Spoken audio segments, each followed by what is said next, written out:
A lot of people in product marketing become very fixated on things that are relatively minor.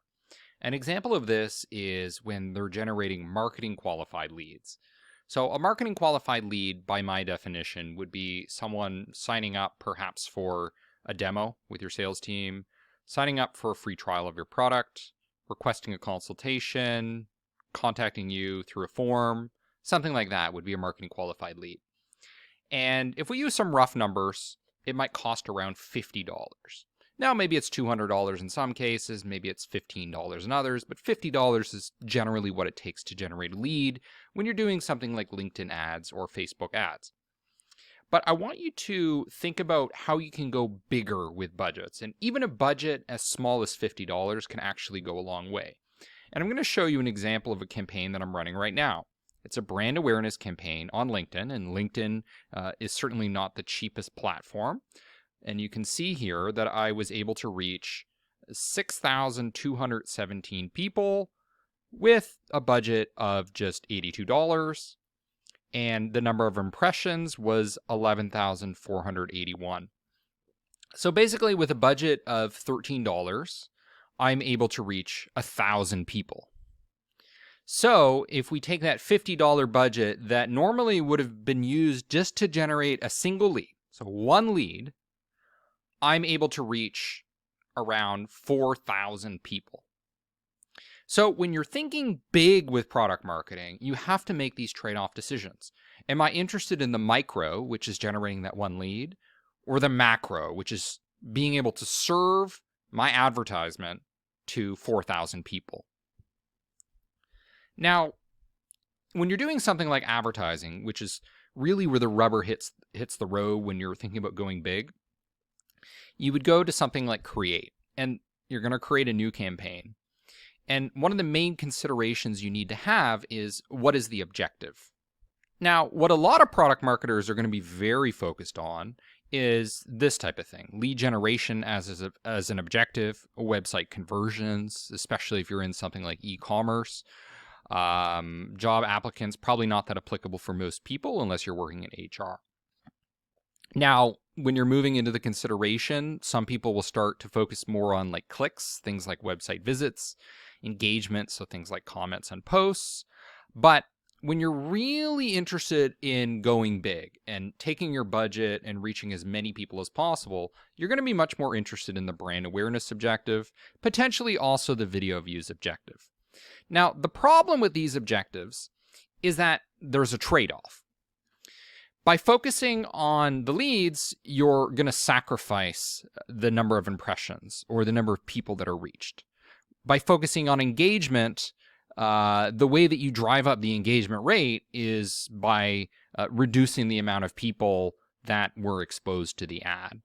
Similarly, when you're trying to drive clicks, you're trading off how many people are being exposed to your ad, even though perhaps they weren't willing to click it. So when you're thinking about going large, you need to think about appealing to people that aren't willing to engage with your content. They're not willing to click it. They're not willing or ready to become a lead, but they're still being influenced by virtue of the fact that you're simply reaching them. So that's why objectives like awareness, we can see here with LinkedIn, become much more important when you're trying to scale your product marketing. So another consideration when you're trying to scale is not limiting the geography. So mine was limited here to Thailand. What I'm actually interested in is hitting every single continent. So let's put in Asia, let's put in Europe, let's put in North America, we're going to put in South America, Oceania, and we're going to put in Africa. So again, geography, expanding our geography means that we're going to be able to influence far more people, and we're not limiting ourselves by having too niche of a targeting. Now, in terms of other criteria that you can put in here, if you put in something specific like product marketing manager as a job title, that's going to get you very, very targeted exposure to groups of people. But the problem is, what about the people that are the product marketing directors? What about the people that are the product marketing associates? So when you're thinking big, you're probably going to think more in terms of marketing as a function rather than as a job title. Or perhaps marketing as a skill in and of itself, even with people that perhaps are working in something like product management. So what I'm doing here is I'm going to job experience and job function. I'm going to check off marketing. So this is going after a much broader audience than I normally otherwise wouldn't if I was restricting myself narrowly to product marketing managers.